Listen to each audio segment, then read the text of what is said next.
पुण्यात्माओं, परमात्मा की साधना से साधक को विशेष राहत मिलती है और इसीलिए परमात्मा की भक्ति की जाती है कि हमारे प्रारब्ध के अंदर यानी हमारी किस्मत के अंदर जो दुख हो उनका निवारण हो, क्योंकि पाप कर्मों के कारण कष्ट आते हैं और पुण्य कर्मों के कारण सुख प्राप्त होते हैं। जो हमारे जीवन में, जिसको हम प्रारब्ध कहते हैं, जो हमारे जीवन के अंदर दुख आते हैं वो पाप कर्मों के कारण आते हैं। जो हमारी किस्मत के अंदर पूर्व निर्धारित होते हैं और सुख जो हमें यहाँ सांसारिक सुख प्राप्त होते हैं वो भी हमारी किस्मत में, जिसको हम प्रारब्ध कहते हैं, वो पहले ही निर्धारित होते हैं, फिक्स्ड होते हैं।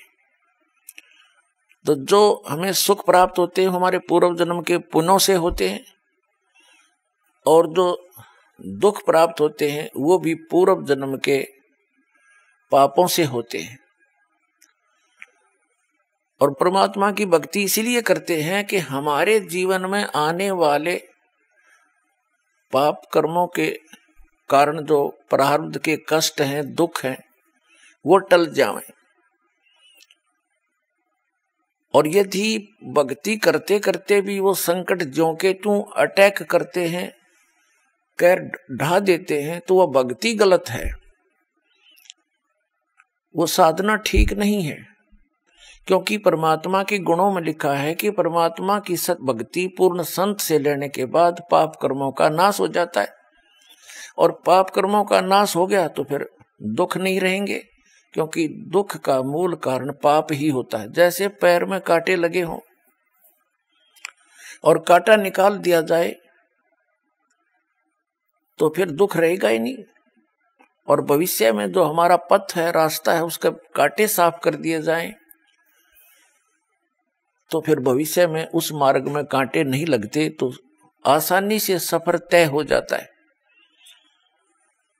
तो इसके लिए क्या बताया है कि जो सत साधना हो और पूर्ण संत की शरण हो, पूर्ण परमात्मा अल्लाह अकबर कादिर भगवान यानी समर्थ परमात्मा की भक्ति हो, तो फिर वो क्या करता है कि जो पूरी मर्यादा में रहकर साधना करते हैं भक्त आत्मा, उनके भविष्य के पाप कर्मों का नाश कर देता है। जैसे पति भरता जमी पर जो धर है पांव और समर्थ झाड़ू देत है, ना काटा लग जावे। कि वो समर्थ, वो कादिर परमात्मा, वो अल्लाह अकबर, वो ग्रेट गॉड, वो कंप्लीट गॉड, वो परमात्मा जो यदि उसकी सत साधना मिल जाती है और पूर्ण संत के माध्यम से, तो फिर वो उस अपनी प्यारी आत्मा के जीवन सफर में आने वाले पाप रूपी कांटों को ऐसे बुहार देते हैं जैसे झाड़ू से एक तरफ साइड में कर दिए जाएं। तो कहते हैं पति भरता। पति भरता का अर्थ है एक परमात्मा को इष्ट रूप में मानकर, एक यानी समर्थ उस अल्लाह अकबर की भक्ति करने वाला, अन्य किसी देव में एज ए इष्ट रूप में श्रद्धा न रखने वाला और सत भक्ति करता हुआ उस अपने जीवन रूपी सफर पर यात्रा कर रहा होता है, तो वो समर्थ परमात्मा अल्लाह अकबर अर्थात कादिर भगवान ऐसे झाड़ू देता है कि कहीं मेरी प्यारी आत्मा को कांटा ना लग जाए। और यदि भक्ति करते करते भी हमें दुख होते हैं तो भक्ति ठीक नहीं है, वो परमात्मा समर्थ नहीं है, क्योंकि वो आपकी किस्मत में आने वाले दुखों को, पापों को नाश करने में सक्षम नहीं है। इसी का परिणाम है कि हजरत मोहम्मद जी को उस परमात्मा की भक्ति से कोई लाभ नहीं हुआ, क्योंकि उन्होंने कुरान शरीफ के ज्ञानदाता को अल्लाह अकबर मान रखा था। लेकिन वो कुरान शरीफ का ज्ञानदाता सूरत फुरकानी चैप्टर 25 आयत नंबर 52 से 59 में स्पष्ट करता है कि वो अल्लाहु अकबर तो कोई और परमात्मा समर्थ उसी की भक्ति के लिए प्रेरणा करता है और कहता उसकी खबर मैं नहीं रखता। यानी कौन?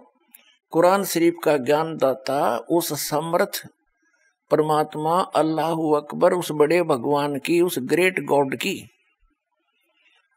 जानकारी नहीं रखता, ना उसकी भक्ति विधि से परिचित है। उसने तो सूरत फुरकानी 25 आयत नंबर 59 में स्पष्ट कर दिया है कि ये वही परमात्मा है अल्लाहु अकबर, जिसने 6 दिन में सृष्टि रची और 7वें दिन तख्त पर जा बैठा। उसकी खबर किसी बाखबर से पूछ लो, मुझे ज्ञान नहीं। यही कारण रहा कि पूरा मुसलमान समाज इस कुरान शरीफ के ज्ञानदाता को अल्लाहु अकबर मानकर भक्ति कर रहा है। उसके द्वारा बताई गई ये नमाज, रोजे और बंग जिसको अजान बोलते हैं, और साथ में ये मांस वगैरह भक्षण करना, ये समर्थ का आदेश नहीं, ये तो इस कुरान शरीफ के ज्ञानदाता के द्वारा बताई गई भक्ति विधि है। और ये समर्थ है नहीं, जिस कारण से हजरत मोहम्मद जी को कोई आध्यात्मिक लाभ प्राप्त नहीं हुआ। पुण्यात्माओं, हजरत मोहम्मद जी जैसा ईमान अन्य मुसलमान नहीं रख सकते, और हजरत मोहम्मद जैसे नम्रात्मा के ये मुसलमान नहीं हो सकते, और हजरत मोहम्मद जैसे भक्ति अन्य मुसलमान नहीं कर सकता। और ऐसी पुण्यात्मा को ऐसे कहर टूटे, उसका कारण यही था कि भक्ति ठीक नहीं है, ये कंप्लीट गॉड नहीं है। जिसको कंप्लीट गॉड मान के पूरा मुसलमान समाज भक्ति कर रहा है।